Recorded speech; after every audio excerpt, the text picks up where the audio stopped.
तो पिछले टर्म पे हमने निरक्षी अक्षी और निरक्षी में से निरक्षी स्थिति वाला व्यंजक देखा था।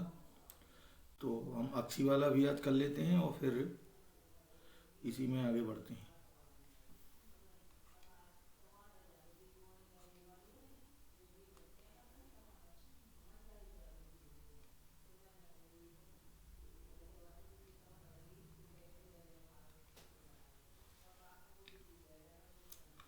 तो अब है आपका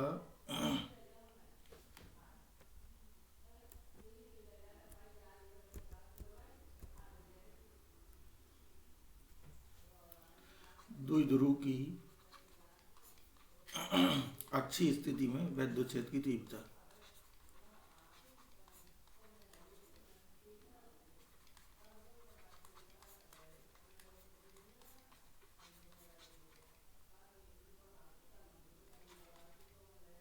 वैद्युच्छेद की तीव्रता। तो इसके लिए हम वैद्युत ले लेते हैं। तो माना वैद्युत है आपका जो प्लस क्यू और माइनस क्यू आवेशों से मिलकर बना है। तो ये ले लेते हैं प्लस क्यू और ये हो गया माइनस क्यू। और ये आपकी बीच की दूरी है इनकी 2l। मध्य बिंदु से ये आपका एल हो जाएगा। ये ए है, ये बी है, और यहाँ से अक्षीय स्थिति में आर दूरी पर एक बिंदु पी है। यहाँ पे हमें वैद्युच्छेद की तीव्रता ज्ञात करनी है। तो इतनी थ्योरी तो आप लिख ही सकते हैं कि माना एक वैद्युत ध्रुव है जो प्लस क्यू माइनस क्यू आवेशों से मिलकर बना है, जिसके बीच की दूरी 2l है। मध्य बिंदु O से आर दूरी पर एक बिंदु P है जहां हमें वैद्युच्छेद की तीव्रता ज्ञात करनी है। हमें दूरी मध्य बिंदु से नापनी है, ये ध्यान रखेंगे, ठीक है, यहाँ से नहीं नापनी है।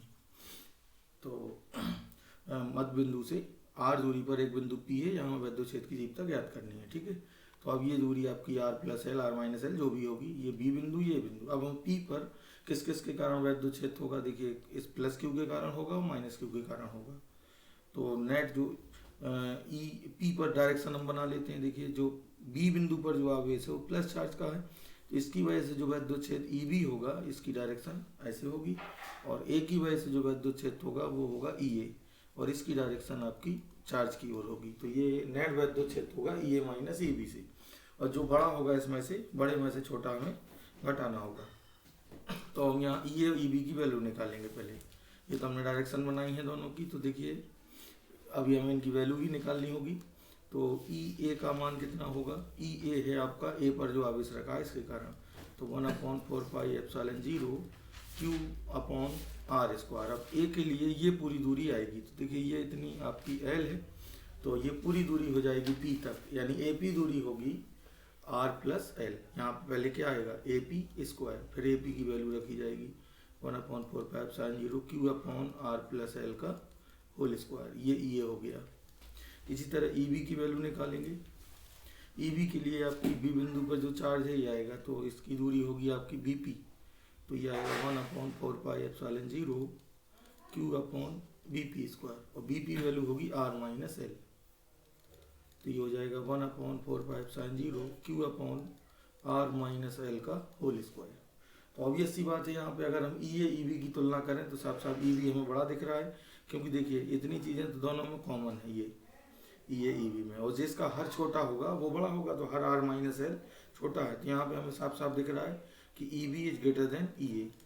तो जो नेट डायरेक्शन होगी वो भी ई बी की ओर होगी। तो जो ई पी होगा नेट, वो होगा आपका ए बी डायरेक्शन में, यानी बी की दिशा में, ठीक है, जहाँ पे ई बी है ये होगी। और नेट इलेक्ट्रिक फील्ड होगा E B minus E A. तो बी में से ए का वैद्युच्छेद घट जाएगा। तो ई बी की वैल्यू देखिए होगी 1/4πε0 q upon r minus l का होल स्क्वायर, और minus 1/4πε0 q upon r plus l का होल स्क्वायर। अब हमें इसको सॉल्व करना होगा। तो हम कॉमन ले लेते हैं क्यू अपॉन 4πε0, और इधर बचेगा 1/r माइनस एल का whole square, 1/r plus l का होल स्क्वायर। तो इनका एलसीएम लेंगे तो r प्लस एल का स्क्वायर यहाँ आएगा, और r माइनस एल का स्क्वायर यहाँ, और अपॉन में इन दोनों का गुणा होगा। तो r माइनस एल और r प्लस एल दोनों का स्क्वायर है, तो हम इकट्ठा भी दोनों में स्क्वायर लगा सकते हैं। तो ये r square minus l square हो जाएगा। और इसको तोड़ते हैं, देखिए क्यू अपॉन 4πε0। अब इसको तोड़ेंगे तो r square plus l square plus 2RL, और ये तोड़ेंगे और माइनस भी लगाते जाएंगे, तो minus r square minus r l square minus 2RL होगा, और माइनस से अंदर जाएगा तो प्लस 2RL, अपॉन में आएगा r square minus l square का होल स्क्वायर। तो देखिए अब ये बचेगा Q अपॉन 4π/0, ये आर स्क्वायर एल स्क्वायर ये कट जाएंगे, 4RL बचेगा, 4RL अपॉन में आएगा r square minus l square का होल स्क्वायर। अब यहाँ भी देखिए P बन जाएगा, 2 को हम सेपरेट करेंगे, 2 और ये R अभी आपका एक ठो है, और Q × 2L × R बटे 4π/0 r square minus l square का होल स्क्वायर। तो देखिए ये P हो जाएगा, और यहाँ पे फिर वही एजम्पशन लगाएंगे कि यदि L is very very less than R, मतलब L R की तुलना में बहुत छोटा हो, तब एल स्क्वायर लगभग कहाँ टेंड करेगा, 0 की ओर। तो एल स्क्वायर को हम 0 लिख देंगे, इसको P लिख देंगे, तो हो जाएगा 2PR बटे 4π/0, एल स्क्वायर को 0 लिख देंगे तो ये R घात 4 हो जाएगा, और एक R यहाँ से कट जाएगा। तो निरक्षीय स्थिति में यहाँ से वैद्योच्छेद आपको मिलेगा 1/4π/0 2P/R3। तो देखिए अगर देखा जाए तो आधे और दुगने का अंतर है, तो कभी कभी एक नंबर में अक्षी और निरक्षी का रेशियो भी पूछ दिया जाता है। तो अगर रेशियो पूछा जाता है कि वैद्युत ध्रुव कारण अक्षी और निरक्षी स्थिति में परिणामी वैद्योच्छेद की तीव्रताओं का अनुपात बताइए, तो देखिए निरक्षी में आपका आया था EP निरक्षी, ठीक है, जो आप पहले कर चुके हैं, वो आया था 1/4π/0 P/R3, और जो अक्षी स्थिति में आया है वो है 1/4π/0 2P/R3। तो इनका अगर रेशियो पूछा जाता है EP अक्षी और EP निरक्षी का, तो ये आपका आ जाएगा 1:2। तो एक नंबर में रेशियो पूछा जा सकता है, निरक्षी में होता है P/R3 और यहाँ होता है 2P/R3, ठीक है। तो इस तरह ये हो जाएगा आपका। अब वैद्योच्छेद में आवेशित कण की गति के भी व्यंजक होते हैं, फिर इसके बाद हम विभव पे बात करेंगे, विभव वैद्योच्छेद में संबंध, और फिर विभव में आगे बढ़ेंगे, ठीक है। तो सबसे पहले हमें देखना है कि वैद्योच्छेद में अगर देखिए ये हमने देखा है कि अगर कहीं भी वैद्योच्छेद, ये मान लीजिए E है और यहाँ पे हम एक चालक को रख दें, Q आवेशित चालक को, तो इस पर एक बल लगेगा किस दिशा में, वैद्योच्छेद की दिशा में। अगर हम नेगेटिव चार्ज को रख देंगे तो इस पर बल लगेगा QE इलेक्ट्रिक फील्ड की अपोजिट डायरेक्शन में। तो अब हमें ये देखना है कि अगर हम वैद्योच्छेद में किसी कण को सीधे रख दें तो सरल रेखा में गति करेगा, और अगर हम कोई वेग दें और लंबवत वेग दें, वैद्योच्छेद की दिशा में वेग दें, तब क्या होगा। तो इस तरह की गति का वर्णन हमें करना है। तो कितना एक्सीलरेशन होगा, तो सबसे पहले तो हम देखते हैं कि अगर हम किसी वैद्योच्छेद में आवेशित कण को रख दें तब सरल रेखी गति होगी, और उस गति का वर्णन करते हैं, ठीक है। तो यहाँ पे हम मान लेते हैं कि एक समान वैद्योच्छेद में आवेशित कण की गति, एक समान वैद्योच्छेद में आवेशित कण को रखने पर गति, ठीक है। फिर इसके बाद लंबवत वाला करेंगे। तो हमने मान लिया कि यहाँ पे एक समान वैद्योच्छेद थे और जिसका मान है E। एक समान वैद्योच्छेद को समांतर रेखाओं से बराबर दूरी पर बना के दिखाया जाएगा, ठीक है। तो ये हो गया, और यहाँ पे ये स्पेस ग्रेविटी फ्री है, मतलब यहाँ पे हम mg गुरुत्वीय त्वरण को 0 मान के चल रहे हैं, ठीक है, उसका कोई जिक्र नहीं। तो हम जैसे यहाँ पे एक कण को हमने रखा, आवेशित कण को, यहाँ प्रत्येक जगह पे वैद्योच्छेद एक समान है। आवेशित कण का आवेश प्लस Q है, द्रव्यमान m है, और इसको हमने U = 0 पे यहाँ पे छोड़ दिया A बिंदु पर। तो इस पर बल लगेगा, और बल लगने से ये आगे की ओर आपका गति करेगा। मान लीजिए कुछ समय बाद बिंदु A से ये B पे आ जाता है, इस दौरान x दूरी चल लेता है और इसको t समय लगता है। तो हम देखते हैं यहाँ पे सबसे पहले ये देखते हैं कि इस पर किस तरह से गति करेगा, क्योंकि हमने 0 पर रखा है, और जैसे ही हमने रखा है तो इस पर एक बल लगेगा जिसका मान होगा QE। तो पार्टिकल पे जो F का मान है वो है QE। अगर हमें त्वरण निकालना है तो हम F को हमेशा तोड़ देते हैं m × A में, तो m × A बराबर हो जाएगा QE, तो A बराबर हो जाएगा QE/m। तो इस त्वरण से कण चलेगा, और अगर देखा जाए तो ये त्वरण नियत होगा। ये नियत इसलिए होगा क्योंकि Q समान है, Q कांस्टेंट है, m कांस्टेंट है, और E भी एक समान है, तो ये पूरा A कांस्टेंट है। जब A कांस्टेंट हो तभी आप गति की समीकरण लगा सकते हैं। तो A से B भाग के लिए हम देखते हैं कितना वेग प्राप्त कर लेगा। तो AB भाग के लिए हम गति की तीसरी समीकरण लगा देते हैं, दूरी हमें मान के चलते हैं ज्ञात है x, ठीक है। तो हम दोनों समीकरण बना लेते हैं। कितना वेग प्राप्त कर लेगा ये भी, तो x दूरी और t समय हम मान के चल रहे हैं। तो गति की पहली समीकरण अगर लगाएंगे v बराबर u प्लस ए टी, तो v का मान तो v है, प्रारंभिक वेग 0 है, a का मान है q e बाई m और समय है t। ये तो हो गया t के पदों में। अगर तीसरी लगाएंगे तो दूरी की पदों में आ जाएगा। देखिए v स्क्वायर बराबर ए बी भाग में यू स्क्वायर प्लस 2as।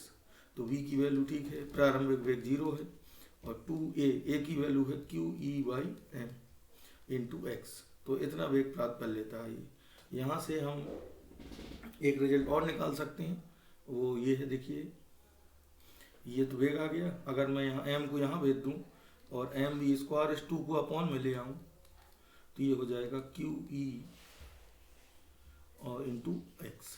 अब देखिए ये क्या है, काइनेटिक एनर्जी है, ये फोर्स है और ये क्या है, दूरी है। तो यहाँ पे हम वर्क एनर्जी थ्योरम का भी उदाहरण दे सकते हैं। ये देखिए काइनेटिक एनर्जी हो गई और ये हो गया आपका F और ये हो गया x। और F इंटू एक्स क्या होता है, अगर विस्थापन की दिशा में ही बल लगा है तो ये वर्क डन होता है। तो यहाँ से ये भी निकल आया कि change in kinetic energy equal to work done. मतलब हम इसको वर्क एनर्जी थ्योरम से भी प्रूव कर सकते थे इसी चीज़ को। तो यहाँ से हम ये ध्यान रखेंगे, यहाँ पे एम स्क्वायर बराबर क्यू ई इंटू एक्स, और इस फॉर्म में भी इसको तोड़ा जा सकता है। ठीक है, तो ये भी आप याद रखेंगे। अभी हम आगे पढ़ेंगे इसी में कि ई इंटू एक्स का मान अभी देखेंगे कि ये आपका बराबर हो जाएगा पोटेंशियल के। तो half m b square equal to q v, ये भी अभी हम पढ़ेंगे। क्योंकि देखिए अभी हम मान लें अगर कि v बराबर ई अपॉन डी एक रिलेशन होता है, तो यहाँ आपको हो जाएगा v बराबर ई अपॉन एक्स, तो सॉरी ई बराबर v अपॉन डी, मैंने उल्टा लिख दिया। ई इक्वल टू होता है v अपॉन डी, तो यहाँ हो जाएगा v अपॉन एक्स। तो v बराबर क्या हो जाएगा, e इंटू एक्स। तो मैं e यहाँ पे ही अगर इसमें हम और आगे बात करें तो हाफ एम बी स्क्वायर और q into E into x था, तो इसकी जगह मैं क्या लिख सकता हूँ v, और ये भी यहाँ पे क्या है, विभवांतर है, पोटेंशियल है। तो ये हो जाएगा q इंटू वी। तो half m b square equal to q v. ये रिलेशन भी अभी हमें लगेगा, जब हमें पोटेंशियल दिया होगा तो हम इस चीज़ का यूज करेंगे फिर। तो इस रिलेशन के लिए भी तैयार रखेंगे। इसको हम वर्क एनर्जी थ्योरम से भी प्राप्त कर सकते हैं कि ये भी भाग के लिए change in kinetic energy equal to work done.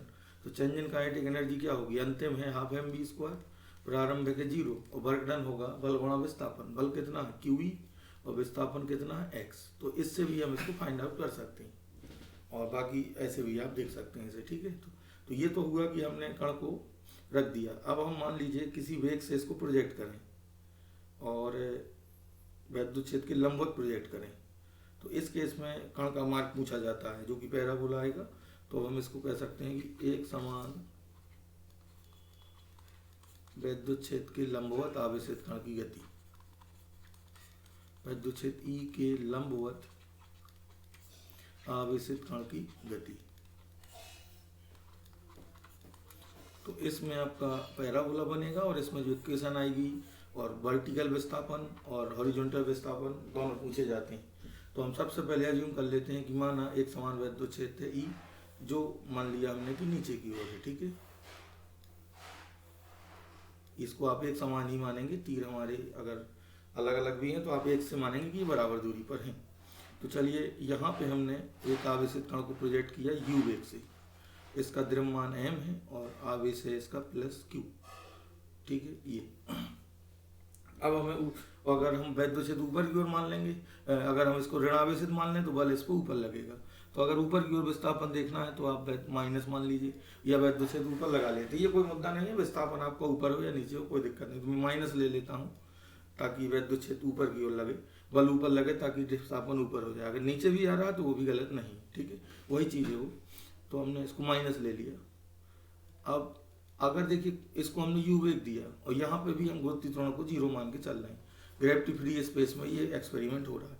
अगर देखिए u वेग से हमने इसको छोड़ा है, अगर कोई वैद्युत क्षेत्र या बल ना होता तो u वेग से ही ऐसे चला जाता, लेकिन जैसे ही ये वैद्युत क्षेत्र में एंटर करेगा तो इस पर बल लगेगा QE, और चूंकि ये नेगेटिव चार्ज है तो वैद्युत क्षेत्र की विपरीत दिशा में बल लगेगा। तो प्रत्येक बिंदु पर देखा जाएगा तो इस पर ऊपर की ओर बल लगेगा वैद्युत क्षेत्र के विपरीत। तो धीरे धीरे इसका मार्ग कुछ इस तरह हो जाएगा, और सिद्ध हमें करना होता है कि सिद्ध करो कि ये पैराबोला है और ऊर्ध्वाधर विस्थापन कितना हुआ ये हमें निकालना पड़ता है। तो हमने मान लिया ये बिंदु A है और ये बिंदु यहाँ तक B है। हमें ए से बी तक देखना है कि कितना ड्रिफ्ट हुआ है। तो हमें यहाँ पे इतनी चीज़ें ज्ञात हैं, यानी कण के लिए हमने क्या क्या मान के चले हैं, उसका आवेश -q है, द्रव्यमान m है, प्रारंभिक वेग u है, और ए बिंदु से वो चलना प्रारंभ करेगा। तो मान लेते हैं ए से बी तक की दूरी x है, ये क्षैतिज विस्थापन x है और ऊर्ध्वाधर विस्थापन y है। मान लेते हैं माना ए से बी तक t समय लगा, बी तक जब ए से बी तक जो गति हो रही है, ए से बी तक का समय t है। तो यहाँ पे देखिए, अगर देखा जाए तो किसी भी बिंदु पे हम देखें तो कण पे एक ही बल लग रहा है और वो बल है QE, और वो लगेगा ऊपर की ओर, और प्रत्येक जगह पे बल का मान QE ही होगा जो ऊपर की ओर, यही इसको पैराबोला मार्ग में चला रहा है। तो हमें यहाँ जब गति की समीकरण लगाएंगे तो त्वरण, क्षैतिज और ऊर्ध्वाधर दोनों दिशाओं में हमें जिक्र करना होगा। तो हमें ए से बी तक की गति का वर्णन करना है, ठीक है। चलिए, तो सबसे पहले त्वरण निकालना है। जब भी हमें त्वरण निकालना हो तो हमेशा F बराबर ma से निकालेंगे। ma तो लिखना ही, और F की वैल्यू एक यहाँ से आएगी। प्रत्येक जगह पे कण पे कितना बल लग रहा है, QE, और इसी QE, F का मान QE है, और F को ही हम क्या तोड़ देते हैं, ma। तो A बराबर यहाँ भी वही आएगा, QE/m। ये भी यहाँ नियत होगा क्योंकि विद्युत क्षेत्र एक समान है, Q और M कांस्टेंट है। लेकिन ये जो त्वरण है ये आपका सिर्फ ऊर्ध्वाधर दिशा में, क्षैतिज दिशा में कोई त्वरण नहीं है। यहाँ पे क्षैतिज त्वरण आपका क्या है, 0। क्षैतिज दिशा में कोई त्वरण नहीं है। तो हम ए से बी भाग के लिए गति की ये दूसरी समीकरण लगाएंगे, एक बार क्षैतिज के लिए और एक बार ऊर्ध्वाधर के लिए, दोनों केस के लिए लगेगी। तो ये क्षैतिज के लिए मान लेते हैं और ये ऊर्ध्वाधर। तो जब ए से बी गए हैं तो क्षैतिज विस्थापन कितना हुआ है, x, और x बराबर ut प्लस हाफ at²। तो प्रारंभिक क्षैतिज वेग कितना होगा, 0। तो प्रारंभिक क्षैतिज वेग u दिया है, ut प्लस हाफ ए का मान प्रारंभिक में कितना है, 0 इंटू t²। और ऊर्ध्वाधर दिशा में विस्थापन कितना है, y। तो और प्रारंभिक ऊर्ध्वाधर वेग कितना है, 0। प्रारंभिक पूरा वेग क्षैतिज है, और हाफ ए की वैल्यू कितनी होगी यहाँ पे, QE/m इंटू t²। तो ये इक्वेशन 1 और ये इक्वेशन 2।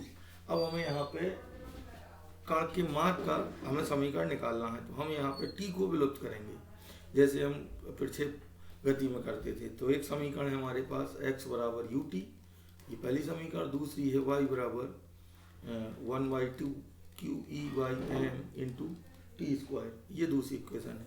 इन दोनों से हम t को विलुप्त करेंगे तो x y में जो समीकरण है वो निकल आएगी।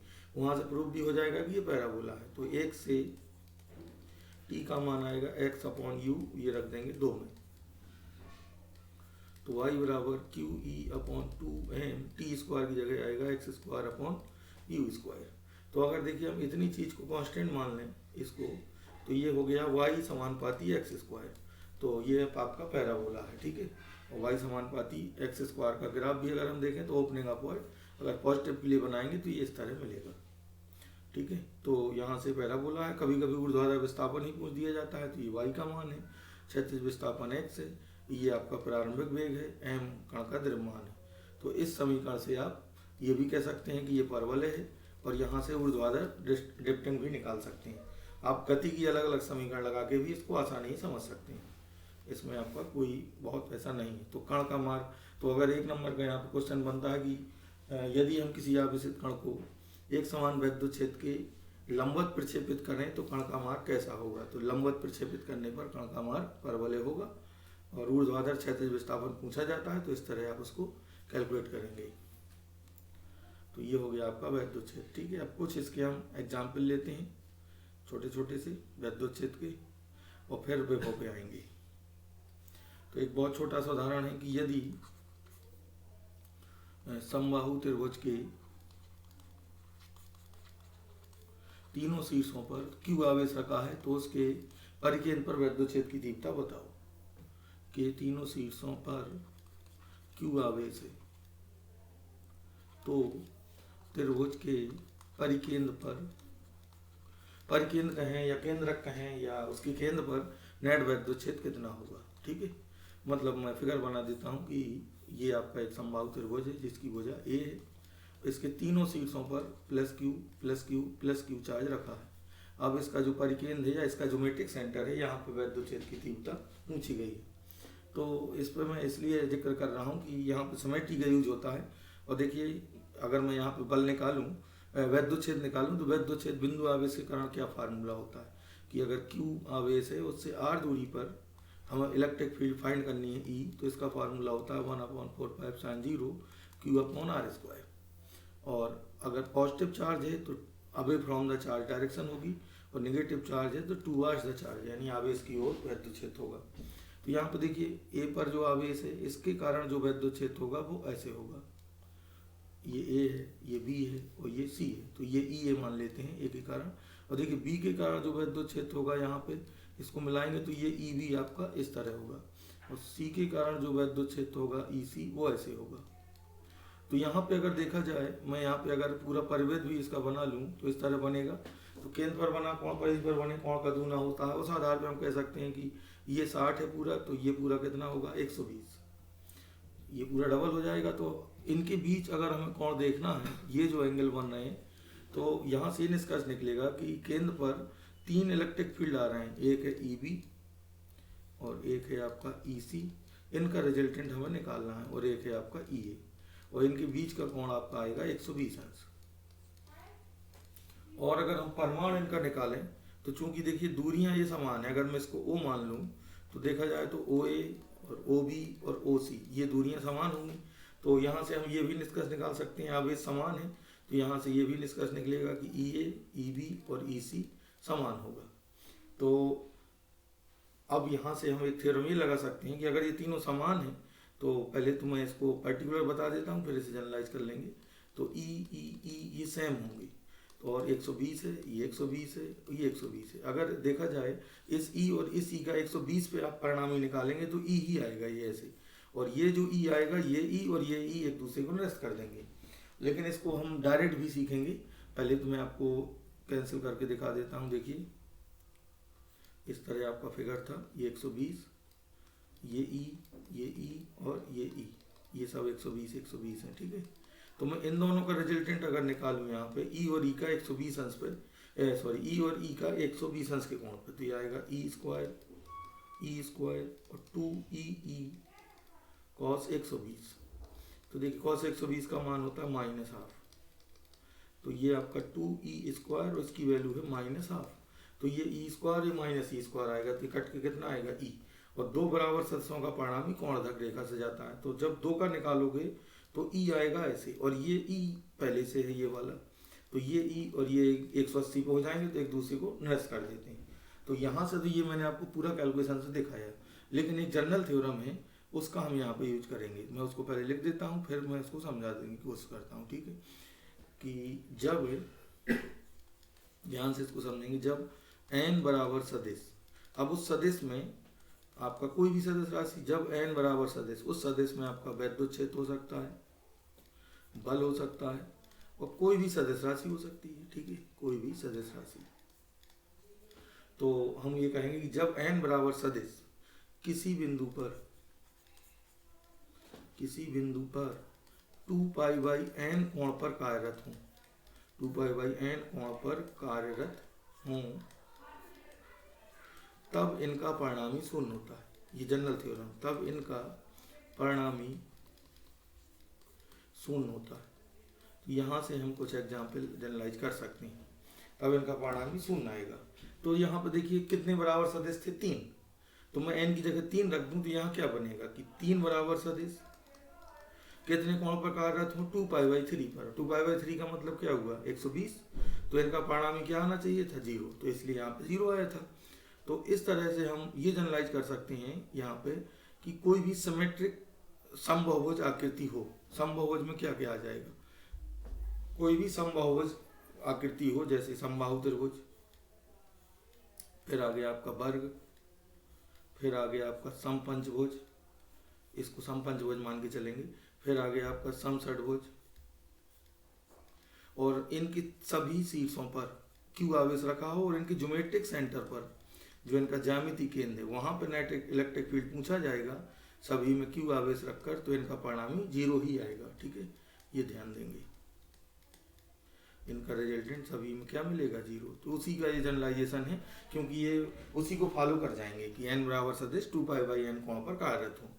तो हम ये कह सकते हैं कि जब n भुजाओं के जब n भुजाओं के समबाहुभुज होना चाहिए तभी एंगल बराबर आएंगे। समबाहुभुज, जब n भुजाओं के समबाहुभुज के सभी शीर्षों पर प्लस क्यू आवेश हो तो उनके ज्यामिति केंद्र पर नेट विद्युत की तीव्रता सदैव शून्य होती है।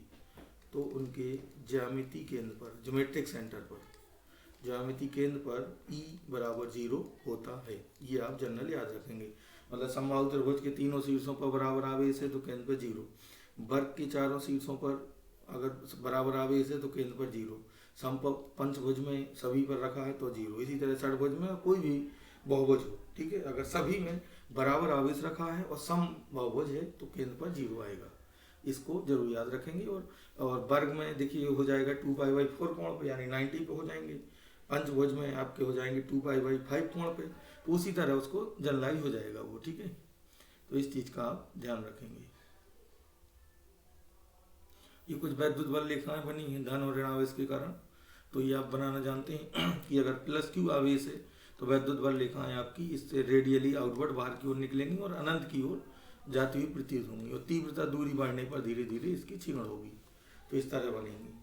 और अगर पास पास रखे हैं दो, तो अगर दोनों धन है दोनों ऋण है तो इस पे हम थोड़ा सा बात कर लेते हैं।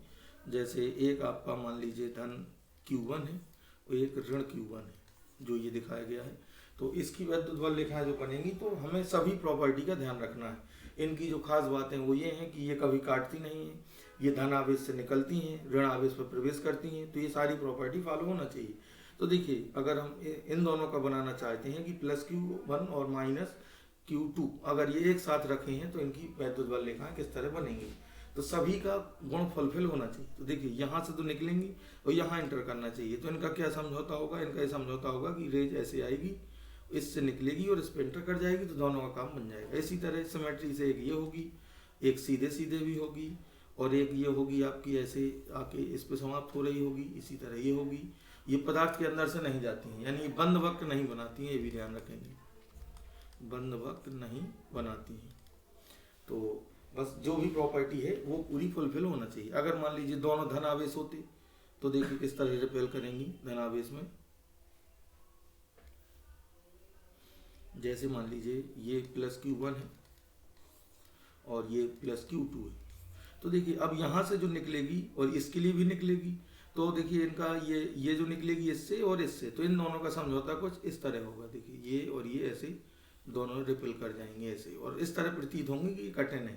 इसी तरह एक ये ऐसे आएंगी और ये एक अनंत को चली जाएगी, यहाँ पे एक अनंत को चली जाएगी, ठीक है। तो इस तरह एक बनाए तो आप दोनों की साथ साथ यहाँ पे बना सकते हैं। यहाँ पे ये वाला जो दिखाया गया है ये है, इसमें देखिए धन आवेशित एक सीट है और एक ऋण आवेशित ये बिंदु आवेश है, तो इसके लिए इस तरह बनेंगी। ये धन और ऋण की दो प्लेटें रखी हैं तो ये इस तरह बनेंगी, संधारित्र के लिए दिखाया गया है।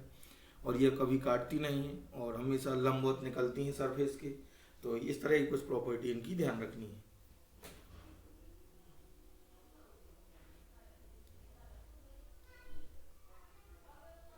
ये देखिए यहाँ पे भी कुछ दिखाएं, ये मजबूत क्षेत्र में अगर ज़्यादा डेंस है, जहाँ पे ज़्यादा वैद्युत बल रेखा है वहाँ वैद्युत क्षेत्र ज़्यादा माना जाएगा। जहाँ कम है, जैसे ये कुछ उदाहरण दिखाए हैं, देखिए ये जैसे दिखाया गया है, तो यह समान वैद्युत क्षेत्र है। ए पर देखा जाएगा तो देखिए संख्या ज़्यादा है वैद्युत बल रेखाओं की, और बी पे देखिए वैद्युत बल रेखाओं की संख्या थोड़ा दूर दूर है। तो यहाँ पर तुलना करने के लिए कहा जाएगा तो ए पर क्षेत्र मजबूत होगा, ये दिखा रहा है E ग्रेटर देन EB। और इस तरह अगर है बराबर दूरी पे तो एक समान है, तो यहाँ पे देखिए बराबर दिखाया गया है। और ये जो रॉन्ग दिखाया गया है, रॉन्ग इसलिए है क्योंकि ये देखिए इससे निकल रही, एक इससे निकल रही है और एक इसी पे प्रवेश कर रही है, तो या तो ये धन होगा या ऋण होगा, या तो निकलेगी या प्रवेश करेगी, दोनों चीजें एक साथ नहीं होंगी, इसलिए गलत दिया। और ये कट कर गई हैं तो कट नहीं करती हैं, इसलिए ये रॉन्ग है। ये आपकी सही बनी है दोनों, ठीक है। ये आपका न्यूट्रल कंडक्टर था, तो कंडक्टर में रेडियली आउटवर्ड और इस तरह प्रतीत होगी, या तो ये केंद्र की ओर जा रही हैं या केंद्र से निकल रही हैं। तो इनका बनाने में ये ध्यान देंगे, ठीक है।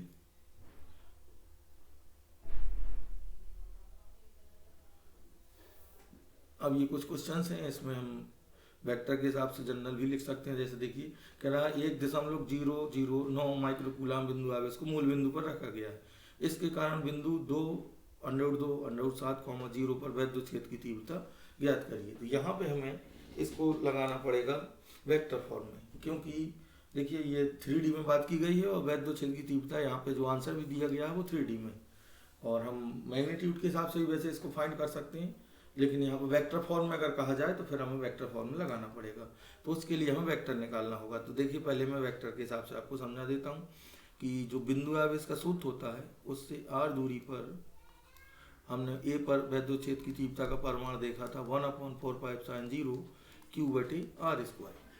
अब मान लीजिए हमें वेक्टर निकालना है, तो हमें ये जो r वेक्टर है b से a की ओर, इस डायरेक्शन में हमें r का यूनिट वेक्टर चाहिए होगा। तो यूनिट वेक्टर हम मान लेते हैं r कैप है, तो r कैप की वैल्यू होगी वेक्टर r बटे मॉड r, तो यहाँ से मिलेगा 1/4π Q और अपॉन आर क्यू, और यहाँ पे आएगा वेक्टर r। तो ये फॉर्मूला हम लगा सकते हैं Q बटे वेक्टर r इंटू ये, ठीक है। और या फिर हम अलग अलग x अक्ष का अलग y का अलग निकाल लेंगे तो भी ऐसे कर सकते हैं। तो हम वेक्टर फॉर्म में सीधे सीधे यहाँ पे इस बिंदु पर निकालना है, तो ओरिजिन पे ये रखा है, तो चलिए एक रफ फिगर इसका बना लेते हैं। ये हो गया आपका ओरिजिन O, यहाँ पे चार्ज रखा है जैसे हम लोग 0.009 माइक्रो कूलम, तो -6 कूलम ये हो जाएगा। और एक पॉइंट है जिसकी कोऑर्डिनेट्स हैं √2, √7, 0।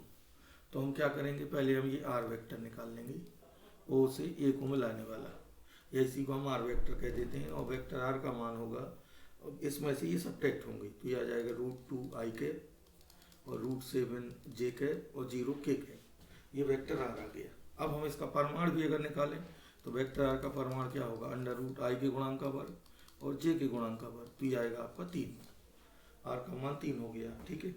अब हमें वेक्टर r चाहिए और ये आपको r क्यू, तो इसका परिमाण हो जाएगा, r की वैल्यू ये है, तो यहाँ पे r क्यू आपका 27 हो जाएगा। तो अब हम सीधे सीधे इस फॉर्मूले में मान रख देते हैं इसका, देखिए तो इलेक्ट्रिक फील्ड हो जाएगा E बराबर 1/4π की वैल्यू क्या होती है 9 × 10⁹। Q का मान कितना है, Q आपका ये 0.009 × 10⁶। वेक्टर r आपका ये है √2 i कैप और √7 j cap upon r Q, तो r क्यू आपका आएगा 27। अब देखिए ये जैसे हम लोग हटाएंगे तो नीचे आएंगे आपके 3 0। अब हम ऐसा करते हैं, इसका और इसका गुणा होगा तो 10⁻³ बचेगा, ये इससे कट जाएगा। ऊपर देखिए 81 है और नीचे 27 है, तो 3 बार कट जाएगा, यानी 3 × √2 i और √7 j, ये वेक्टर E की वैल्यू। अब 3 का अंदर गुणा कर दीजिए, तो आपका 3 √2 i कैप और 3 √7 j कैप, इस तरह ये मिल जाएगा। तो आपको ये फॉर्मूला याद रखना है। r कैप की मैंने यहाँ वैल्यू तोड़ी है, r कैप का मान होगा वेक्टर r बटे r, ये मॉड r कह सकते हैं उसे, इस तरह इसको हम फाइंड कर सकते हैं। तो यहाँ पे देखिए एक जो अगला क्वेश्चन दिख रहा है, इसमें कह रहा है 2 आवेश प्लस 2 माइक्रो कूलम और -50 माइक्रो कूलम को 80 सेंटीमीटर की दूरी पर रखा गया है। छोटे वाले आवेश से उस बिंदु की दूरी जहाँ पर वैद्युच्छेद की तीव्रता 0 होगी, ये पूछा है। तो छोटा आवेश है जो छोटा, तो अगर हम परिमाण में बात करेंगे तो छोटा आपका 2 माइक्रो कूलम कहलाएगा, और अगर उस तरह बात करेंगे मैग्नीट्यूड के हिसाब से तो ये, लेकिन इन्होंने छोटा वाला 2 माइक्रो कूलम ही माना, यानी परिमाण में जो छोटा है वो लिया है इन्होंने। तो छोटे से 80 मीटर की दूरी पर दोनों को 80 मीटर पर रखा गया। देखिए मैं कैलकुलेशन कर देता हूँ, एक है आपका 2 माइक्रो कूलम और एक है आपका 50 माइक्रो कूलम, ये आपके 80 सेंटीमीटर पर रखें। और अगर देखा जाए तो छोटे से कितनी दूरी पर शून्य होगा, तो यहाँ पे हम किसी पॉइंट पे अगर निकालें तो इसके कारण दूर की ओर होगा, प्लस के कारण वैद्युच्छेद ऐसे होगा, नेगेटिव के कारण उसी ओर होगा, तो यहाँ ये 0 नहीं होगा। तो इसका मतलब है ये आपका इससे बाहर की ओर ही 0 होगा। यहाँ पे अगर देखें तो इसके कारण दूर की ओर और इसके कारण उसी की ओर, तो यहाँ 0 हो सकता है। ये हमने पढ़ा भी है कि जब दोनों आवेश अगर एक ही चिन्ह के हैं, दोनों धन है या दोनों ऋण है, तो संतुलन वाला बिंदु उनके बीच मिलेगा। और अगर दोनों आवेश धन और ऋण है तो जो परिमाण में छोटा है उससे बाहर की ओर वैद्युच्छेद 0 होता है। तो यहाँ पे 2 से बाहर की ओर 0 होगा, क्योंकि बीच में तो कहीं 0 नहीं होगा। ये तो हम मैग्नीट्यूड से ही देख सकते हैं, इसको हम बिल्कुल सीधा सीधा सोचें, जैसे कोई भी यहाँ प्लस क्यू हो, यहाँ माइनस क्यू, बीच में हम किसी भी बिंदु पर देखें, जैसे यहाँ पर देखते हैं तो इसके कारण वैद्योच्छेद ऐसे होगा और इसके कारण भी उसी की ओर होगा, तो ये दोनों ऐड हो जाएंगे। ऐड होने से यहाँ पे परिणामी शून्य नहीं होगा, तो उस दशा में जो छोटा होगा उससे बाहर की ओर, क्योंकि यहाँ पे देखेंगे तो इसके कारण दूर की ओर होगा और इसके कारण इसकी ओर होगा, तो ये कैंसिल आउट हो सकते हैं। तो इसलिए ये निष्कर्ष निकलता है। ये आपको ध्यान भी रखना है कि अगर देखिए दोनों धन है या दोनों ऋण है, अगर दोनों धन या दोनों ऋण है तो संतुलन वाला बिंदु इनके बीच में ही कहीं मिलेगा और वो आपको कहीं भी मिल सकता है, इन बिटवीन देम। अगर एक धन है और एक ऋण है, यानी विपरीत प्रकार के आवेश है, तो संतुलन वाला बिंदु परमाणु में जो छोटा आवेश होगा उससे बाहर की ओर। तो ये चीज़ आप जरूर ध्यान रखेंगे, इससे आपको सवाल लगाने में काफ़ी सुविधा रहेगी। सवाल की कैलकुलेशन मैं भी कर देता हूँ। तो हम ऐसा कह सकते हैं कि समान आवेश होने पर, समान आवेश होने पर संतुलन वाला बिंदु फोर्स के लिए भी पूछा जा सकता है, वैद्योच्छेद के लिए भी। समान आवेश होने पर यानी दोनों धन या दोनों ऋण, संतुलन वाला जो बिंदु है या वैद्योच्छेद शून्य या बल शून्य, संतुलन वाला बिंदु उनके बीच मिलेगा कहीं, उनके बीच में ही हम कहीं ना कहीं मान के किसी से एक एक्स दूरी पर तो दूसरे से r माइनस एक्स दूरी पर हो जाएगा और जीरो बराबर करके वहां से वो एक्स फाइंड कर लेंगे। अगर विपरीत प्रकार के आवेश हैं, एक धन है एक ऋण है, तो परमाणु में इसलिए बोल रहा हूँ कि धन और ऋण है तो उन्हें धन करके हमें सोचना है। परमाणु में छोटे आवेश से बाहर की ओर, जो परमाणु में छोटा है उससे बाहर। देखिए यहाँ परमाणु कौन छोटा है, 2, क्योंकि अगर वैसे देखें तो वैसे तो -50 छोटा है, लेकिन परमाणु लेना है, परमाणु लेंगे तो 1 हो जाएगा 2, 1 हो जाएगा 50, तो उस केस में छोटा 2 कहलाएगा, तो इससे बाहर की ओर वैद्योच्छेद शून्य होगा। अब मैं इसकी कैलकुलेशन देखिए कर देता हूँ।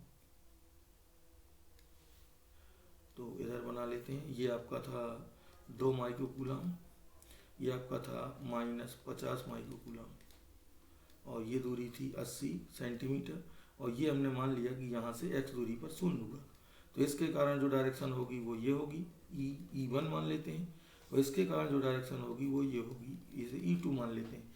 अब E1 बराबर E2 जहाँ पर होगा वहाँ वैद्योच्छेद शून्य होगा। अब इन दोनों के मान रखेंगे, तो E1 का मान होगा 1/4πε0, Q का मान है 2 × 10⁻⁶ बटे x² और E2 का मान आएगा तो ये डिस्टेंस आएगी यहाँ से यहाँ तक की, यानी 80 + x, तो 1/4πε0 और Q की वैल्यू है 50 × 10⁻⁶। आवेश यहाँ धन करके रखेंगे, सदिश राशि है, और Q की वैल्यू है आपकी रख दी मैंने, और बटे में आएगा x², तो x यहाँ पे x + 80 को हमने यहाँ इसको मीटर में बदलें तो ये 0.8 हो जाएगा, यानी x + 0.8 का स्क्वायर। अब 1/4π काट दीजिए, ये काट दीजिए, ये आपका 25 बार कट जाएगा, फिर हम वर्गमूल ले लेंगे तो ये बचेगा, अभी मैं लिख देता हूँ एक बार, तो 25 बटे x + 0.8 का होल स्क्वायर। अब वर्गमूल ले लेते हैं, तो 1/x बराबर 5/x + 0.8। अब त्रियक गुणा कर देंगे तो 5x बराबर x प्लस ये। अब यहाँ बचेगा 4x बराबर 0.8, तो x बराबर 0.2 मीटर, या ऐसे कह सकते हैं 20 सेंटीमीटर। अगर हम 100 का गुणा कर दें तो यही आपका आंसर भी यहाँ दे रहा है। देखिए ये आपका 20 सेंटीमीटर -2 से बाहर की ओर आएगा। ठीक है, तो इस तरह हम इनको ध्यान रख सकते हैं। एक अगला क्वेश्चन है, देखिए कि एक अनावेशित वस्तु जिसका द्रव्यमान 10 मिलीग्राम में है, कितने इलेक्ट्रॉन जोड़े या हटाए जाएं ताकि यह हवा में ऊपर की ओर इतने न्यूटन प्रति कूलम के वैद्योच्छेद में साम्यावस्था में लटका रहे। तो देखिए यहाँ पे हमें फोर्स बैलेंस कराना है। तो देखा जाए तो ये अनावेशित वस्तु जिसका द्रव्यमान कितना है 10 मिलीग्राम, कितने इलेक्ट्रॉन जोड़ें या हटाएं, अभी तो इस पर कोई आवेश नहीं है, और वैद्योच्छेद ऊपर की ओर है 100 और जी दिया है 10। तो मैं देखिए डेटा ले लेता हूँ, पहले इस पर कोई आवेश नहीं है, ठीक, पदार्थ है, इसका द्रव्यमान है 10 मिलीग्राम 10 mg और वैद्योच्छेद थे 100 न्यूटन पर कूलम ऊपर की ओर, ये भी हमें दिया है, और जी की वैल्यू है 10 मीटर/सेकंड², इतना हमें गिवन है। अब ये पूछा है कि कितने इलेक्ट्रॉन इसमें जोड़ें या हटाएं ताकि ये हवा में संतुलन में बना रहे। ठीक है, और देख लेते हैं क्या दिया है। द्रव्यमान 10 मिलीग्राम हो गया, जोड़ें या हटाएं, और इतना वैद्योच्छेद है, बस बाकी चीज़ की हमें ज़रूरत नहीं होगी। ठीक है, तो चलिए देखते हैं। तो ये तो श्योर है कि द्रव्यमान जो इसका m है, इसकी वजह से इसका जो mg है नीचे लगेगा भार, ठीक है, क्योंकि g दिया गया है। अब वैद्युत क्षेत्र ऊपर की ओर है, तो ये ऊपर की ओर हमें ये पहले से दिया गया है, इसका मान भी दिया है 100 न्यूटन पर कूलम। तो अगर वैद्युत क्षेत्र ऊपर है तो इसको संतुलन में कब रख पाएंगे, जब वैद्युत क्षेत्र ऊपर, वैद्युत बल ऊपर की ओर लगे QE, और ये तब लगेगा जब इस पर कैसा आवेश होगा, धन आवेश। तो ये कंफर्म होगा कि इलेक्ट्रॉन आपको यहाँ से हटाने पड़ेंगे, इलेक्ट्रॉन हटाना पड़ेगा। इलेक्ट्रॉन हटाएंगे तभी तो पॉजिटिव चार्ज आएगा, क्योंकि उसने ये पूछा है इलेक्ट्रॉन दें या इलेक्ट्रॉन हटाएं। तो यहाँ से क्लियर है कि इलेक्ट्रॉन हमें हटाने पड़ेंगे। तो माना n इलेक्ट्रॉन हटाए, माना n इलेक्ट्रॉन हटाने पड़े, ठीक है। तो अगर हमने n इलेक्ट्रॉन हटाए हैं तो इस पे चार्ज आएगा प्लस Ne, ये चार्ज आ जाएगा इस पे। तो संतुलन के लिए क्या होगा, QE बराबर mg। Q का मान कितना हो जाएगा, n into E into capital E mg। तो हमसे यही n पूछा गया है, ये होगा mg अपॉन ई। m कितना दिया है, उस आवेशित बूंद का 10 मिलीग्राम, तो 10 गुणा 10 घात -3 ग्राम में आएगा पहले, और फिर इसको हम 10 घात -3 का और गुणा करेंगे तो किलोग्राम में आएगा। तो ये मैं सीधे -6, तो ये किलोग्राम में हुआ। जी का मान 10 है और ई की वैल्यू है 1.6 गुणा 10 घात -19, और ये दिया है 100 न्यूटन पर कूलम। अब हमें यहाँ से इलेक्ट्रॉनों की संख्या मिलेगी। तो देखिए ये कितना हो जाएगा, 10 और 10 ये हो जाएगा आपका 100, और ये हो गए आपके 9, ये मिलके 10 घात -9, ये ऊपर जाएगा, ये ऊपर जाएंगे तो 10 घात 10 बचेंगे, यानी 1/1.6 गुणा 10 घात 10। तो ऐसा करते हैं, यहाँ से 10 बल ले लीजिए, 10 बटे यानी 100/16 इंटू 10 घात 9, तो ये आपका 16 छक्का 96, तो 6 पॉइंट समथिंग इंटू 10⁹ ये इलेक्ट्रॉनों की संख्या आ जाएगी, ठीक है। 6.25 इंटू 10⁻12, इस तरह ये कैलकुलेशन आपकी हो जाएगी, ठीक है। तो अब हम नेक्स्ट चैप्टर में, अब अगले टर्न पे सीधे विभव में आएंगे, और जो NCERT का दूसरा चैप्टर है वो विभव वाला है, ठीक है। तो ये वैद्युत क्षेत्र और फोर्स वाला चैप्टर था, तो इसका लगभग सभी चीज़ें हमने देख ली हैं, और जो मिसलेनियस एक्सरसाइज होंगी वो वहीं पे आ जाएंगी। थोड़ी देर में गणित वाला स्टार्ट होगा।